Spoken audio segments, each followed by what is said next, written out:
It says preservation of our ancient heritage, that's there in the Constitution.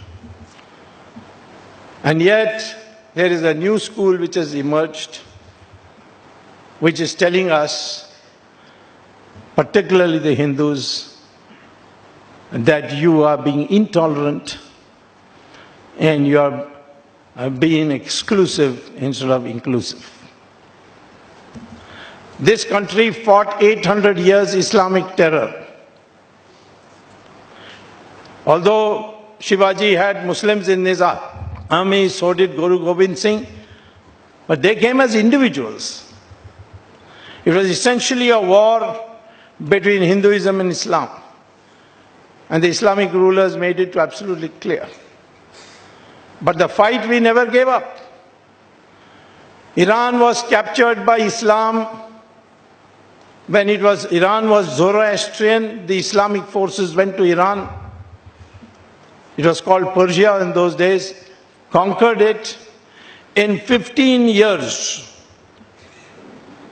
they converted 100% of the population of Iran to Islam. Neighboring country of Mesopotamia, Babylon, they conquered it in 17 years, they converted it to 100% Islam. Egypt was conquered and Islam converted Egypt into 100% Islam in 21 years. The Christians conquered Europe and converted Europe into 100% Christian in 50 years.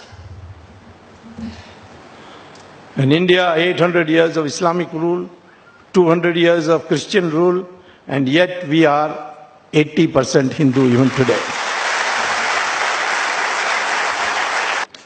But I also say that therefore today they are attacking us for what they call as intolerance. Hindu terror.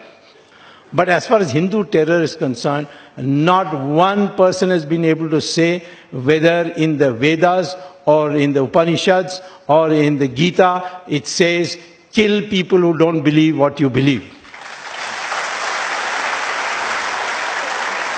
So how can you call it Hindu terror when they are not quoting from any Hindu scriptures? It's just a bunch of mad people who may be congressmen in disguise for all I know. Because many of the times we have investigated a matter, we found it's not Hindu terror. It has not got anything to do with Hindus at all. Hindu intolerance is growing. Intolerance is what? Intolerance about what? What have we? Have we prevented anybody from speaking what they want? Has anybody been sent to jail for saying something against the BJP or the RSS? They will spread canards and canards. Mahatma Gandhi was killed by RSS. Which commission inquiry says that? Jawaharlal Nehru said it. But Jawaharlal Nehru is not the final authority. And most of the things that Jawaharlal Nehru said were on the instructions of Edwina Mountbatten. So therefore, today, don't feel put down by those who say intolerance, lack of inclusiveness. What lack of inclusiveness?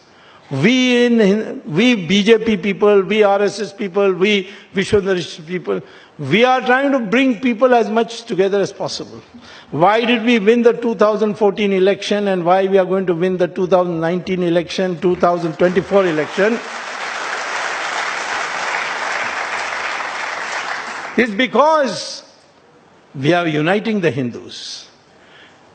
The Congress strategy from beginning was divide the Hindus on caste basis, language basis, regional basis, and unite the minorities. We decided the process of Hindutva, we will try to unite the Hindus. In that, we also found that there were sections of the minorities who are ready to come with us.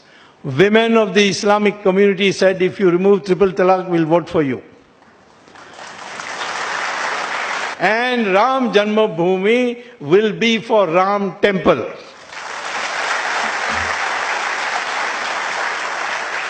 Rajdeep Sardesai says instead of temple we should build a hospital. I'm not against building a hospital. across Saryu River for the benefit of Rajdeep. But it will be called a mental hospital, not a physical. What we need today is every Hindu says, I am Hindu first, then only I am Brahmin, Kshatriya.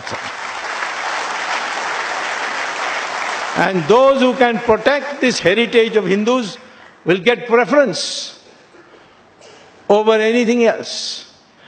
But this country must get back the glory of its old civilization, the united Hindu civilization in which others live as equal partners. And that is where you should be careful of those who intellectually try to overpower you to think what you are not, or not think what you are.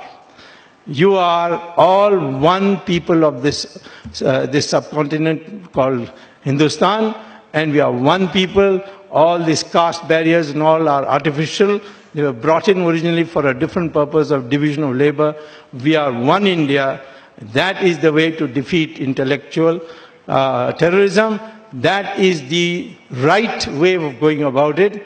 Right means we may be called right-wing or anything, but the focus is the cultural renaissance of India. That is the right response. Thank you very much.